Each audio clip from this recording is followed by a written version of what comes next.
Well, we've been at it for a while. Dad and Zach washed the inside and all the meters and all the guts yesterday. Zach and I washed the conveyor out. He's just doing all those little rubber tube, I don't know what you call them, connectors. They're almost like a union for the each meter box. Oh my God, I'm just pulling junk out of my eyes. I was digging around on the Delta track, so I got all the digging done. Now I got to do all the blowing off. But overall, man, she ran good this year. You know, a few broken bolts, a couple technology glitches, and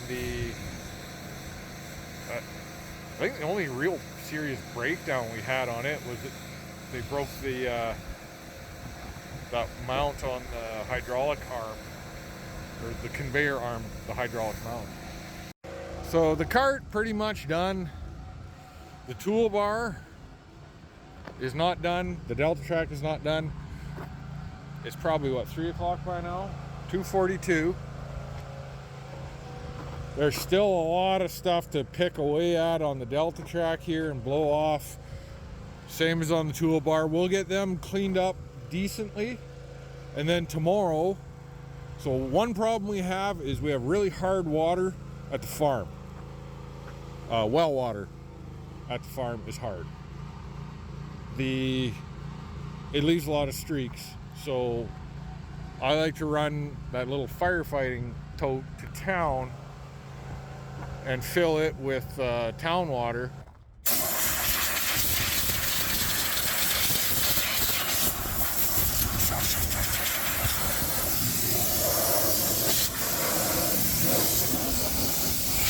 Yeah, like I expected. Oh, that's just nasty. About 4 hours to just really just chip off the mud and the dust. We haven't even started pressure washing.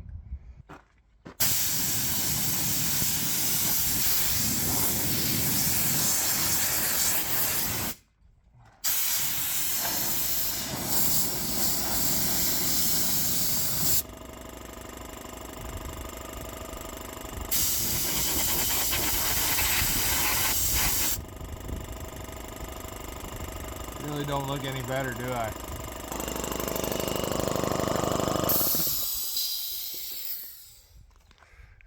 If we're honest, the Delta track doesn't look any better either. But boy, did we get a lot of clumpy, dusty stuff off. There's a whole bunch here. There's a whole bunch over there. There's chunks of it, so we'll start washing her tomorrow. Reversing fan wasn't working on this. We had to stop and blow it out the one time. But we happened to be coming by the yard, so it wasn't a big deal. But I got this stuff. It's called, what, Inside Out off of Facebook. Man, does it work for pushing out dirt.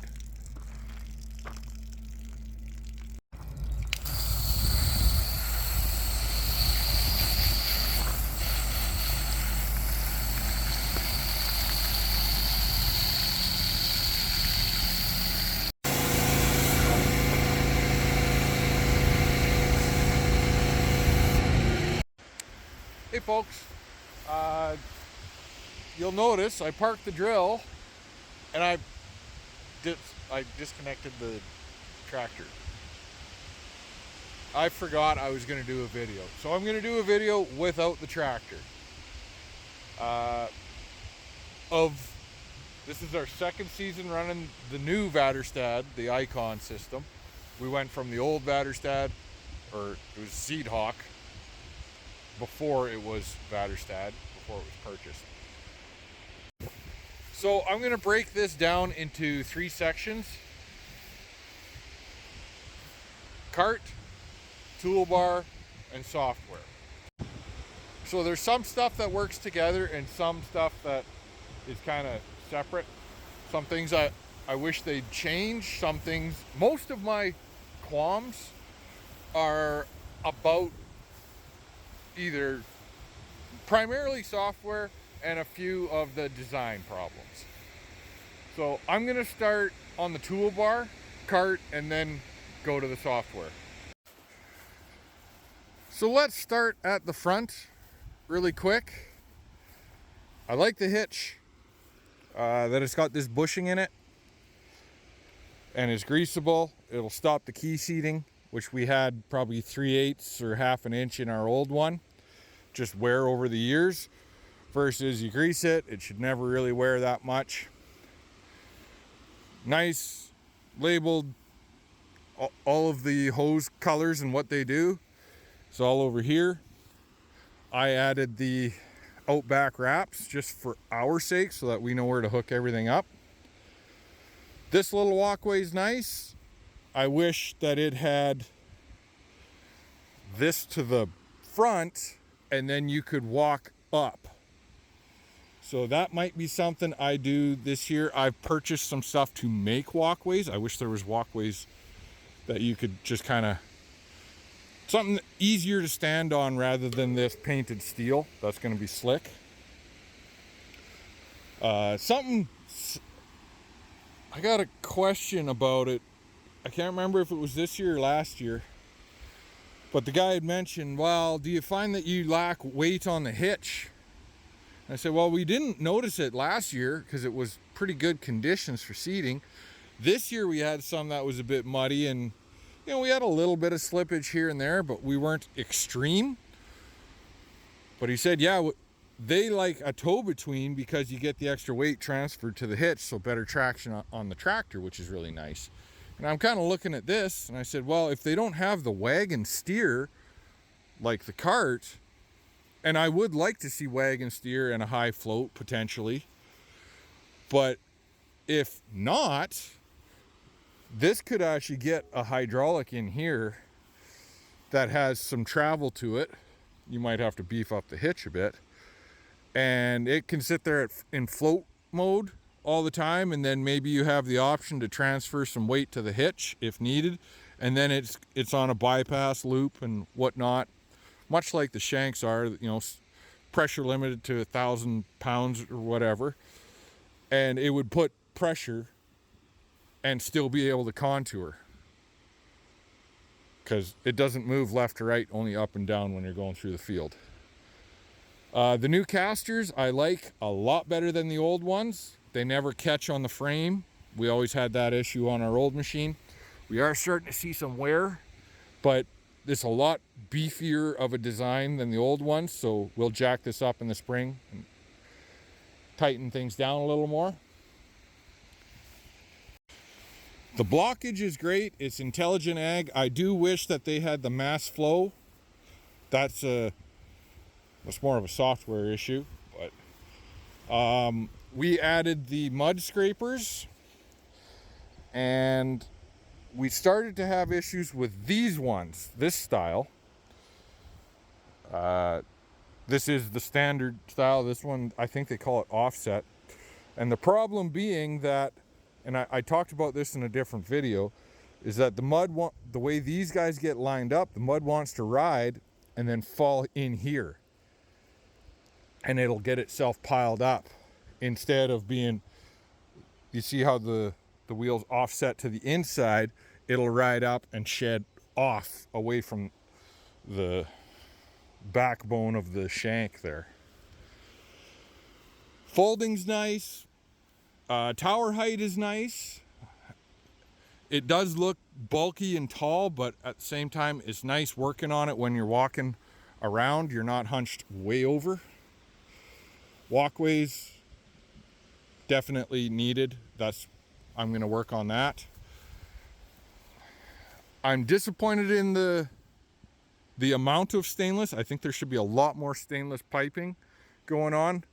Obviously, you're going to need some flex where your hinge points are, but really from here up there could all be stainless. This whole section, these two runs, you can see there's one that every now and then that hose wants to sag. I'd like to turn those into stainless. I'm gonna, I wouldn't say invest, but investigate into that. See what I can do. Might need a pipe bender or something like that. Like I said, where it needs to fold, it needs to be flexed. That's fine. Back here is what really irritates me, because in my mind you could be pretty much stainless all the way, leave yourself a little gap so you got some room to fiddle around with these. You can see these are not stainless at all on these runs, and they got a really tight corner, so next spring we're probably gonna have to at least rotate those, if not change them out. I'm gonna see what I can do. May need to rejig some stuff. Other than that, I really like it. Again, you get some in the flex here. You've got hose, but I feel like probably from here to here you could do stainless, because every now and then we do get these wanting to flip out and catch. We've never kinked one, but I know guys that have. Seems like a thing on the 84 foots that happens a lot. I just think that if it was stiffer and tighter to the middle, it would probably be better. And then from here back, or probably actually from about here back, would just be hose.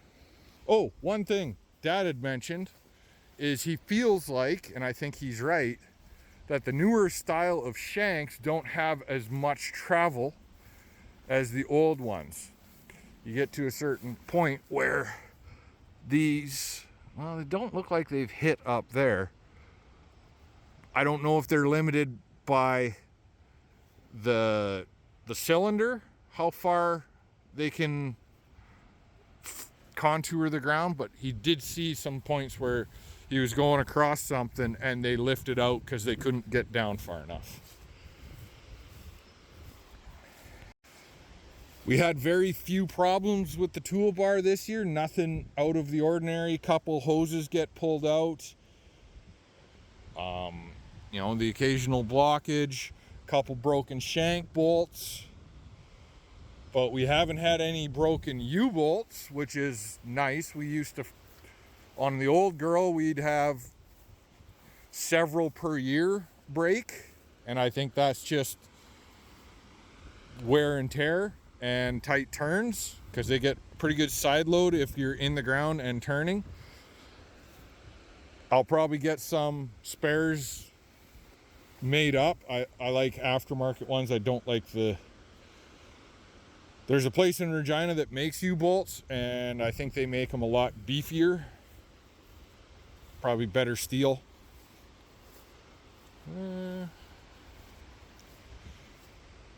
Yeah, that's gonna take care of most of what. Overall, I really like the toolbar. I really do. But it's not perfect. Moving on, back to the cart. Again, I like the hitch. Really like that. I like the wagon steer on this. I was talking about the stainless already. I really like that the stairs have the button to lift them in case there's not the button to lift in case, is that this button is also linked to this sensor. And we've seen it where, oh, we forgot to put the shanks down, or the stairs up, and literally turning off the park brake gave it enough rock that these would lift.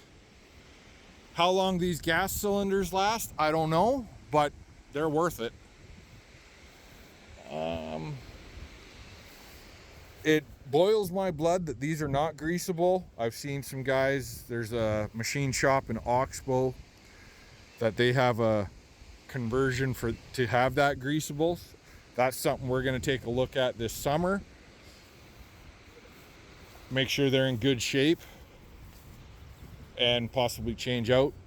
Another thing that's getting changed out this summer, well, two things. One is they have a new style flow director, whatever you want to call it, that goes on the bottom of those. I don't hate these. It's just they're kind of heavy and awkward. So hopefully the new ones aren't heavy and awkward when you have to take them off to calibrate. I love the conveyor. We did have a small issue with it this year where that post broke off. And it was just a bad weld, so I put a good weld on it. I like how easy it is to change out the motors and the meters. I love how easy it is. We had some chunky canola that was plugging. It was very easy to pull those out. A lot easier than the old school that had the common bar. We added the air guard, which I really liked. You can see our hoses aren't really being utilized. Last year, and I think it's just that I didn't cut down the hoses, it seemed like it was choking off the amount of air that we were getting through. Another thing, when they come to do the new flow directors, is we're going to get them to move this meter to the outside and yada yada, and leave the blank run in the middle, because we always end up with a couple 100 pounds of fertilizer or seed hung up in the tank because of that angle. Overall, if we go up top,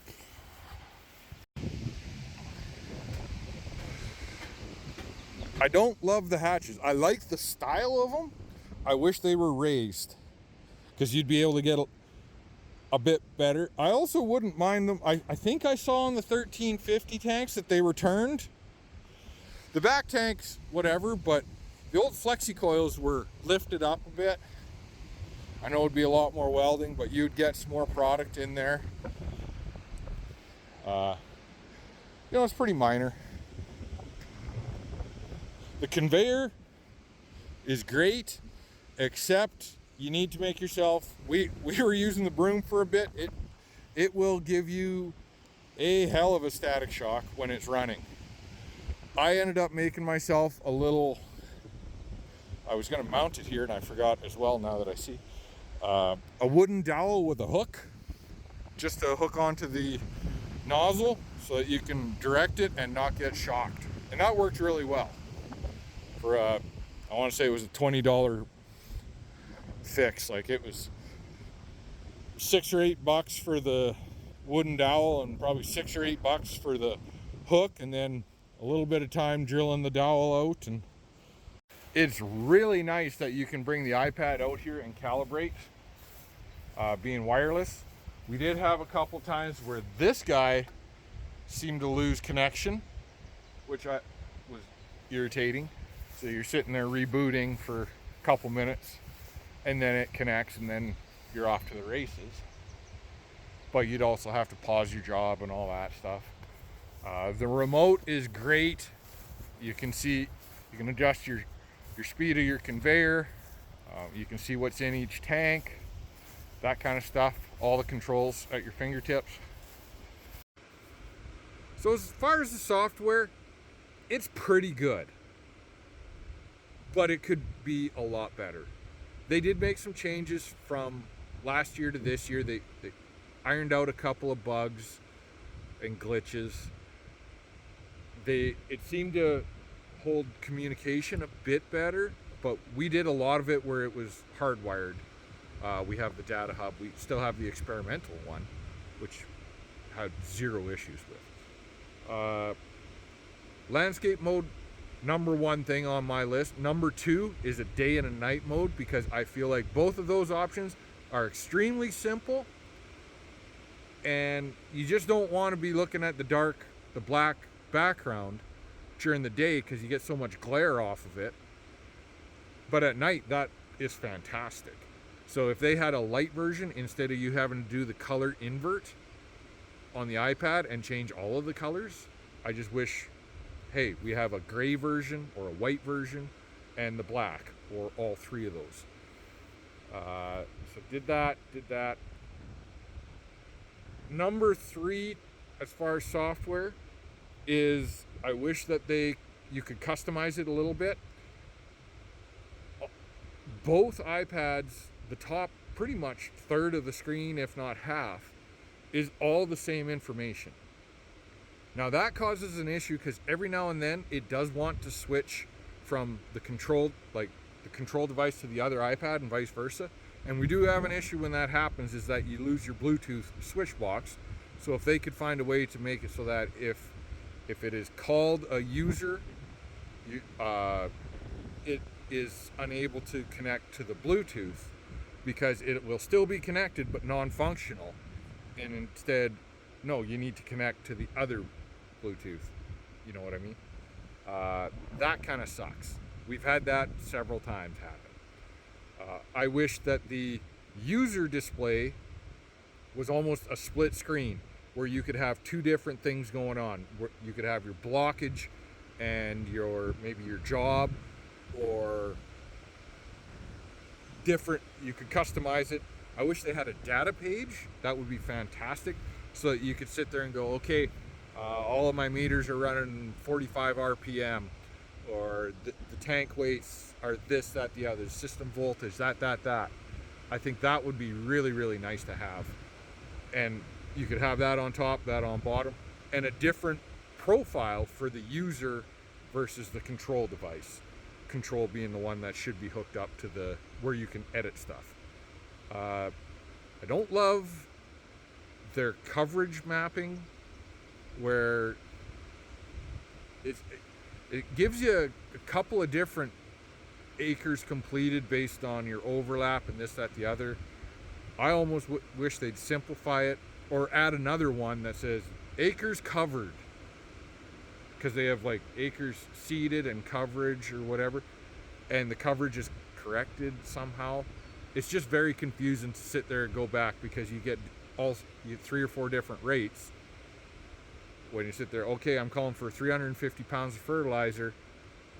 Am I getting that? Because I've gone through, let's say I did 100 acres, I should have gone through 35,000 pounds of fertilizer, and maybe I did, but there's so many acres of overlap, and it gives you this, versus if they said this many acres painted is this.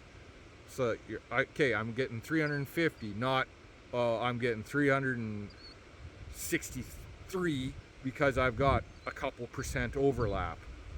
That would be nice to have. It is there, as well as the other, but they're not clear. And just to have one that's this many acres painted, this much product used, would be great.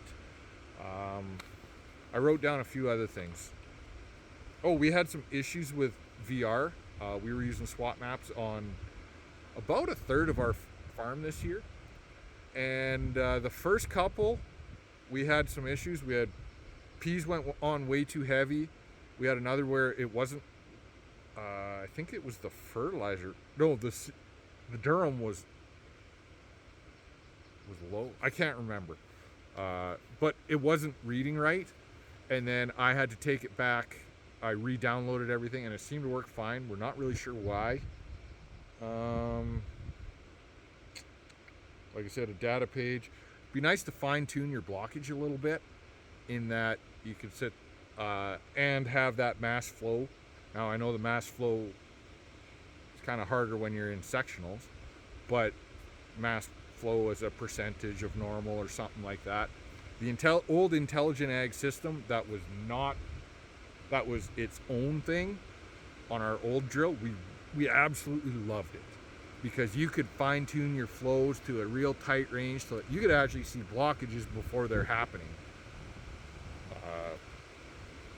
And they had that mass flow, so you could really know, okay, I'm gonna up myself a few mile an hour, or not a few mile an hour, a few tenths of a mile an hour.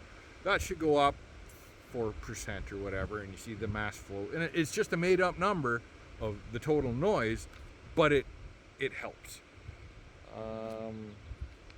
Went through that. Day-night mode, different display. Christ, I can't even read my own handwriting. Oh, I mentioned the customizable display. That is the bulk of it. Like, it is a great system. It's very user-friendly. I just wish it was... There's so much data there. It just seems like such a shame to be skipping constantly between 2 or 3 different pages. If a guy could customize it so that you can see, because it's recording all the data. If you go into the tech app, you can see every node, every this. If a guy had but you can screw stuff up in the tech app. So you don't want it running, and most people don't have the password for it. It's really nice to have it. If a guy could sit there and go, I just want to have rows of data. And I want this, I want that. Much like a Viper 4, where you can add nodes and it just displays everything. It'd be really nice to sit there. System voltage. Yeah, like each section's meter. So on ours, there's 28 meters. I'd like to know what all of them are running at. Like tank 1, 1 to 7. Tank 2, 1 to 7. Yeah. You still want your blockage showing. You still need a map. So, like, really, they don't need to change much on the control device. But you know what I mean. Day-night mode, I think that's the number one thing that they need to change. Number 2, landscape. But I know it sounds like I'm griping, like I'm upset. I absolutely love this drill. So don't listen to what I'm not saying. Listen to what I'm saying. I love this drill. It's just there's some things that need to be tweaked. Hopefully we can change a few things, and hopefully some of the software is updated by next year.